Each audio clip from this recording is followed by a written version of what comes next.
Well, if you love the pop culture stuff, here are some things that did get by me.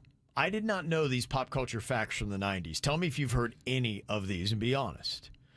The lyrics to Britney Spears' Hit Me Baby One More Time were actually a mistake.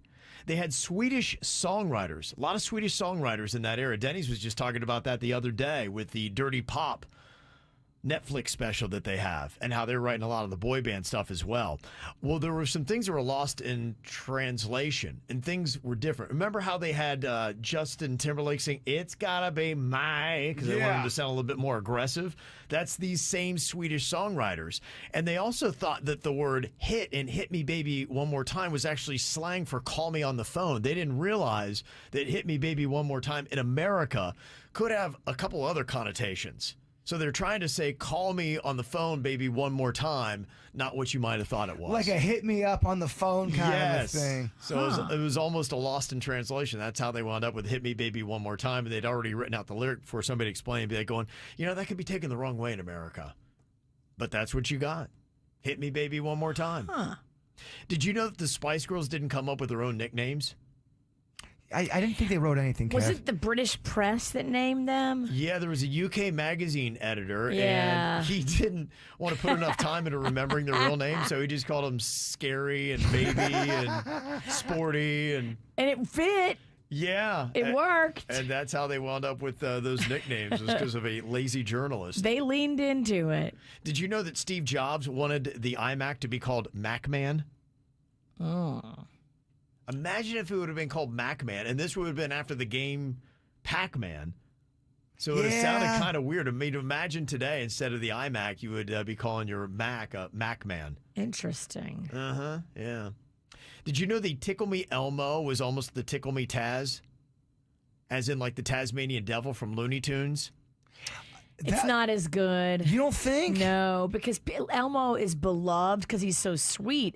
The Tasmanian Devil is a little bit intimidating and scary for little kids. Yeah. So kids like Elmo. They're into Elmo? Yes. Kids love Elmo. And the company that made Elmo eventually wasn't giving them the rights to use it. And so they had a little bit of a fight. So they're like, all right, well, we'll just create Tickle Me Taz. And like, well, maybe we can talk.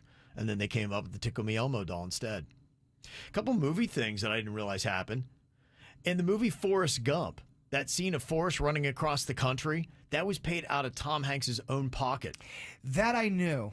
Okay. I did know that. I did not. Apparently, Paramount's like, we've given you guys enough money. We're not even sure this thing's going to be a hit. That's happened a wow. few times where someone's run out of money with the movie, and one of the actors goes, "No, I'm putting my We're doing this. I believe in this. I'm putting my own money into it." It's a great investment because that's a great part of the movie. Yeah, no doubt. And then Jurassic Park, that we all know and love. There's some scary parts in it, but, for the most part, your kids can watch it. If James Cameron had gotten to direct that movie like he wanted to, it wouldn't have been that way. He was going to do a nastier, kind of like the feel of Aliens, but it was going to have the dinosaurs.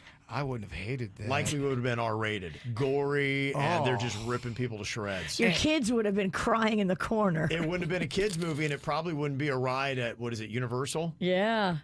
He does great movies like that. He would have made it great still. It just would have been different.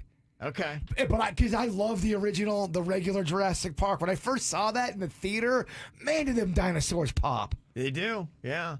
And George Lucas, he had asked Steven Spielberg, Ron Howard, and Robert Zemeckis to direct Star Wars Episode 1, The Phantom Menace. And they're all like, no, I think you need to do it. And so none of them would do it. They said, nope, you got to do it, George. Boy, they really could have helped him. He could have helped. A little help from his friends would have gone a long way. They all made a terrible mistake.